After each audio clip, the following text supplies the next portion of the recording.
yemeza ko inyeshyamba z'umutwe wa M23 zamaze gufata imipaka ya Rucuru na Masisi.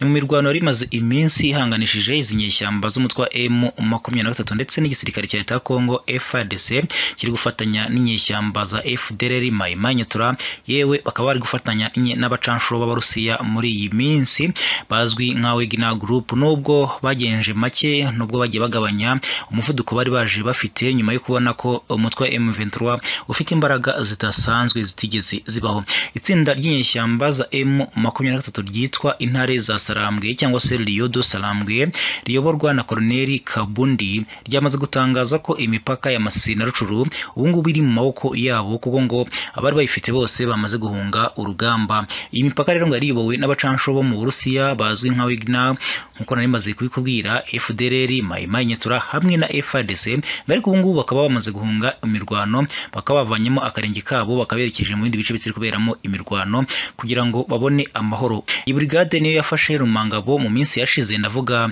Rio Dusarambwe iyobowe na Kabundi. Bikaba bivuga ko rero ifite imirwanire itoroshye ikomeye cyane, kuko bazi kurwanira mu kirere no hasi. Inyeshyamba za FDLR zimaze iminsi zarigaruriye aka gace ka Masisi zifatanije na Mai Mai Nyatura ndetse n'abacanshuro b'Abarusiya, bakaba bari bafite ibirindiro aho hafi na hafi. Rero ngo bamaze gutakaza ibyo birindiro byose, bamaze guhunga imirwano. Izi nyeshyamba ziramutse zinjiye muri Masisi, abaturage baho bakwiruhutsa, kuko ngo bahoraga batango zabo bagahungira muri Rucuru aho M23 iba yarigaruriye. Bivuze ko bahita babona amahoro, kubera ko ngo muri iyi minsi abaturage bishimiye uyu mutwe wa M23 ibikorwa uri kugenda ukora. Ni mu gihe ariko imyigaragambyo yamagana ingabo za EAC, ingabo z'umuryango wa Afurika y'Iburasirazuba, iri kugenda ica ibintu igoma. Ku munsi w'ejo inzego z'umutekano muri Repubulika Demokarasi ya Kongo zatatanyije abaturage babarirwa mu magana bari mu myigaragambyo kwamagana ingabo z'umuryango wa Afurika y'Iburasirazuba EAC, bazisaba gusubira mu bihugu byazo, kuko ngo ntacyo bigeze bamara muri iki gihugu cya Repubulika Demokarasi ya Kongo, ngo bagarure amahoro nk'uko byari byitezwe, kuko ngo batigeze bagaba ibitero ku nyeshyamba z'umutwe wa M23 nk'uko bari babyitezeho. Iyi myigaragambyo rero ibaye nyuma y'uko mu minsi ishize nabwo abigaragambya bari bahaye igisa na nyirantarengwa izi ngabo za EAC, aho bazisabye ko mu minsi 3 gusa zigomba kuba zagiye gufatanya n'ingabo z'iki gihugu ku rugamba rwo kurwanya umutwe wa M23, ariko ngo ntibigende gutyo. Nyuma y'iyi ntarengwa rero ngo ku bufatanye bw'imiryango iharanira uburenganzira bwa muntu nitegamiye kuri leta yo mu ntara Kivu y'Amajyaruguru, habaye imyigaragambyo yo gusaba izo ngabo gusubira mu bihugu byazo, bavuga ko ntacyo zigeze zibamarira. Statu yari yahawe izi ngabo za EAC zizwi nka EACRF yarangiye ku munsi w'ejo, ari nayo mpamvu abigaragambya batarimo kuzisaba kujya ku rugamba, ahubwo bazisaba gusubira mu bihugu byazo, ndetse n'ingabo za FARDC zigashyiramo akabaraga mu kugarura amahoro n'umutekano barwanya umutwe wa M23, ngo bakareka ubunebwe bafite muri iyi minsi. Ijwi rya Amerika rivuga ko ubu inzego z'umutekano zirimo kwirukankanwaho n'abigaragambya, aho abarimo abanyamakuru 3 bafungiye ku biro bya guverineri w'intara. Inzego zo mu mujyi wa Goma kandi zivuga ko nta myigaragambyo yemewe, ari nayo mpamvu ngo inzego z'umutekano ziri kugenda zibatatanya zikoresha ibyuka bihumanya amaso n'ibindi bikoresho byangiza. Iyi myigaragambyo ibaye nyuma y'uko ubuyobozi bw'umujyi wa Goma bushyize hanze itangazo risaba abaturage kutigaragambya.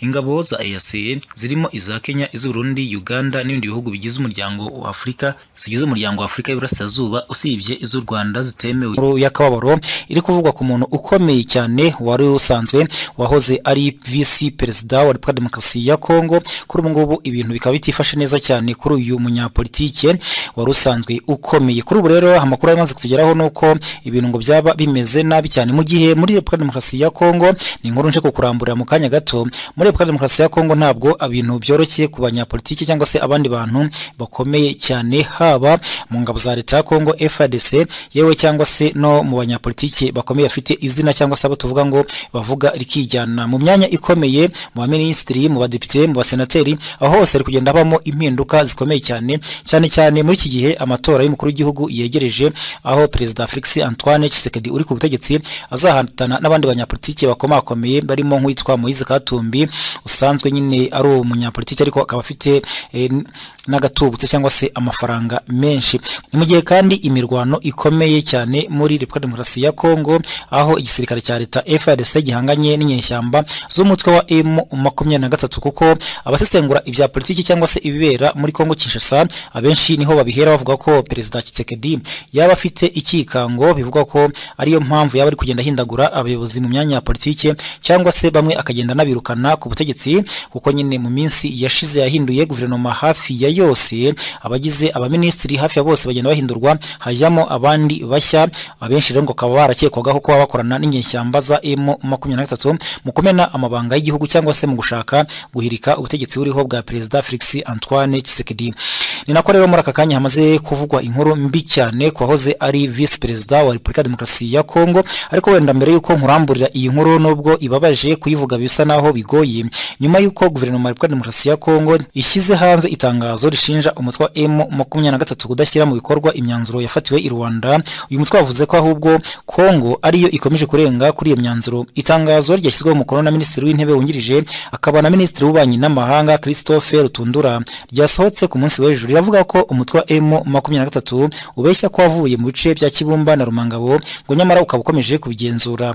Uyu munsi kandi nabwo umutwe wa M23 nawo washyize hanze irindi tangazo ryamagana ibyatangajwe na guverinoma ya Kongo Kinshasa.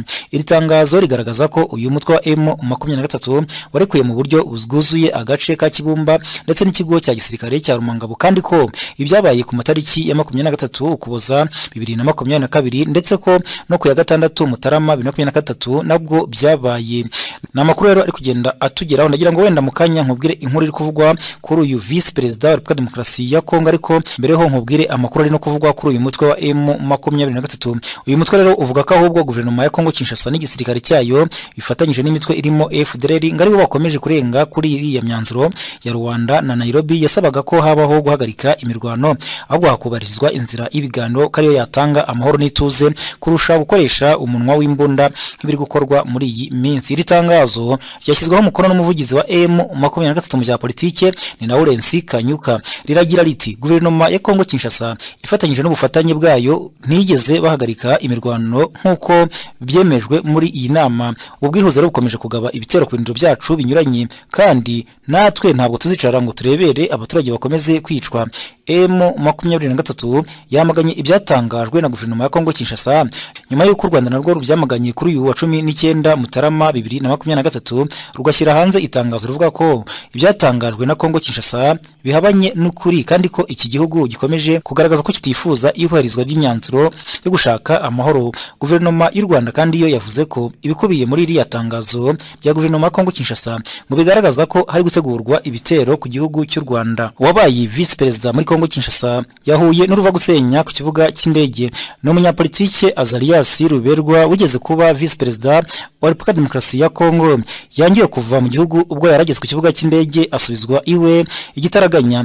Ni Maître Ruberwa Azarias Manywa yahuye n'uruva gusenya kuri uyu munsi ubwo yarageze ku kibuga cy'indege cya Njiri agiye hanze y'igihugu, ngo mu gihe we yarazi ko agiye kugenda nk'uko bisanzwe, yatunguwe no kubona abashinzwe ubutasi batanze itegeko ko atagomba kuva mu gihugu. Amakuru aravuga ko Maître Ruberwa Azarias Manywa yaragiye muri Leta Zunze za Amerika mu mihango yo guherekeza umwe mu bo mu muryango witabye Imana. Uyu mugabo wigeze kuba umuyobozi ukomeye muri Repubulika Demokarasi ya Kongo muri iyi minsi ari kugaragara mu bikorwa byo kurwanya akarengane n'itotezwa rikorerwa abanyamurenge cyangwa se abandi bavuga ururimi rw'ikinyarwanda n'abatutsi. By'umwihariko ubutegetsi bwa Kongo Kinshasa baramushinja kuba inyuma y'umutwe uzwi nka Twirwaneho washinzwe n'abaturage bagamije kwirinda akarengane gakorerwa abanyamurenge. Abanyamurenge ni bamwe mu baturage bibasirwa n'imitwe yitwaje intwaro irimo FDLR, Mayimanyatura, Kodeko n'indi nka Red Tabara.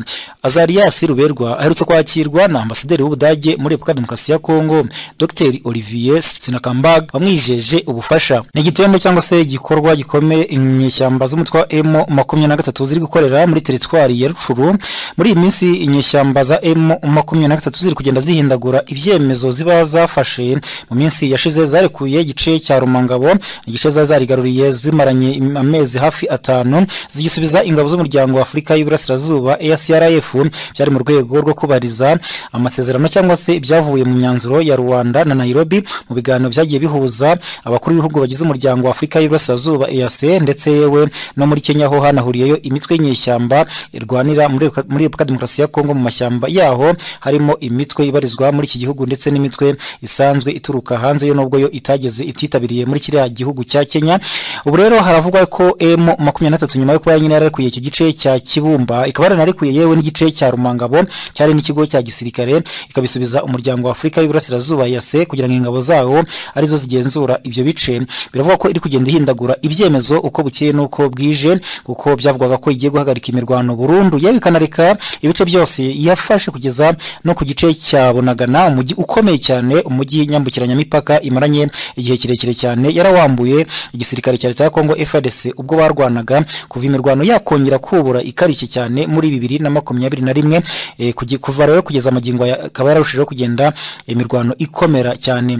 Niko rero umunsi ku munsi niko rero ibintu byenda bihinduka muri uyu mutwe wa M23. Uyu munsi wumva ngo yarekuye ibi bice ejo kumva ngo ahubwo yafashe utundi duce dutandukanye ikaba imaze kwigarura uduce tugera muri 23 twose muri teritwari ya Rucuru yewe iri no kototera Nyiragongo ikaba binavuga ko yaba ishaka gufata umujyi wa Goma cyangwa se igafata imasisi nk'uko imirwano iri kugenda bigaragaza kuko imirwano myinshi iri kugenda yerekeza muri bice byombi haba igoma haba ndetse n'imasisi kuko ahangaha igoma ho inaherutse kuhicira abacanshuro b'Abarusiya bari mu itsinda rizwi nka Wagner Group bari gufasha cyane igisirikare cya leta ya Kongo FARDC muri iyi minsi mu gutoza igisirikare FARDC ndetse n'inyeshyamba bari gufatanya muri iyi minsi zirimo FDLR na Mayi Nyatura ariko ibintu bikaba byarushijeho kugenda biba bibi cyane. Ubu rero amakuru atugezeho muri aka kanya avugwa kuri izi nyeshyamba za M23 nuko Irucuru wongeye kugira ikindi gikorwa zakorera. Umuyobozi wa kimwe mu bice bigize teritwari ya Rucuru mu gace kitwa Bambo yatangaje ko abarwanyi ba M23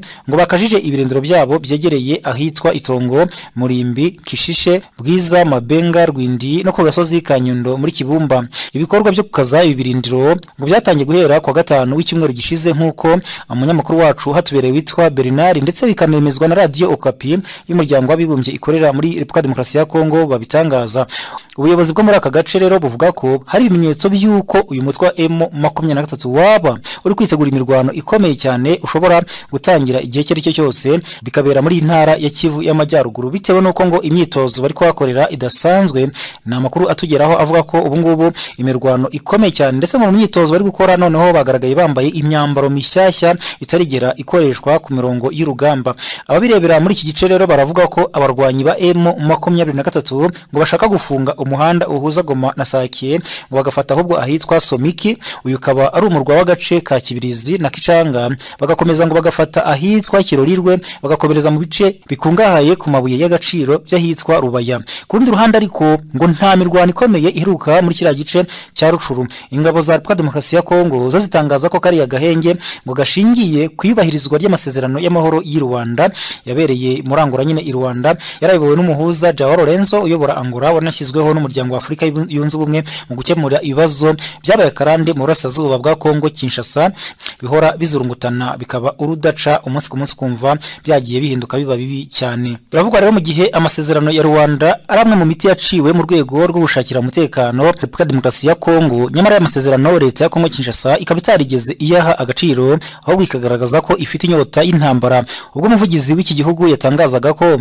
bakwiriye guha isomo M23 agaca amarenga ko bifuza gutera u Rwanda ngo ruyihisha inyuma. Abategetsi bo muri iki gihugu bakunze kumvikana bavuga ko bakwiriye gutera u Rwanda ndetse bagahamya ko bagomba guha isomo M23 n'u Rwanda ngo ruyihishe inyuma mu bikorwa byayo ngo bakayisubiza yaturutse i Kigali. Ibi bakunze kubivuga bemeza ko M23 gifashwa n'igihugu cy'u Rwanda nyamara ibu Rwanda rukaba rwarabihakanye inshuro nyinshi kuva na kera. Mu magambo ya Christophe Rutundura ni minisitiri w'itumanaho akaba n'umuvugizi wa guverinoma ya Kongo Kinshasa ku munsi w'ejo yatangaje ko M23 n'u Rwanda bakwiriye ibihano kandi agaragaza ko biteguye gutanga ibyo bihano. Uyu mutwe w'inyeshyamba wa M23 basabwe n'inama y'abakuru b'ibihugu bari bateraniye i Rwanda muri Angola ko basubira inyuma ndetse bakarekura ibice byose bafashe. Uyu mutwe ariko nawo watangiye gushyira mu bikorwa imyanzuro dore ko batangaje ko nubwo iyi nama batari bayitumiwemo bazubahiriza ibyo basabwa muri ka karere kabo kagarukemo amahoro.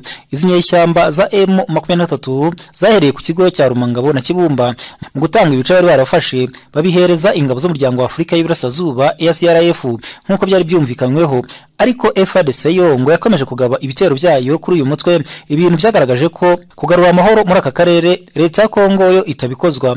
Mu itangazo leta y'u Rwanda yasohoye kuri wa 19 yagaragaje ko ukwinangira kwa leta ya Kongo ndetse n'ubushotoranyi bugaragara, bavuga ko iyi leta yanze kubahiriza amasezerano ya Rwanda ndetse bakagaragaza ko bari gutegura imirwano. Ibaye nyuma y'umunsi umwe gusa abaturage bo mu mujyi wa Goma biraye mu mihanda bamagana ingabo za Afrika y'Iburasirazuba EAC zazanywe no kugarura amahoro muri aka karere, ibintu bigaragaza ko n'abategetsi bo muri iki gihugu benshi baba byihisha inyuma, kuko ngo byagaragaje ko iyi myigaragambyo baba bayiri inyuma kandi bayishyigikiye.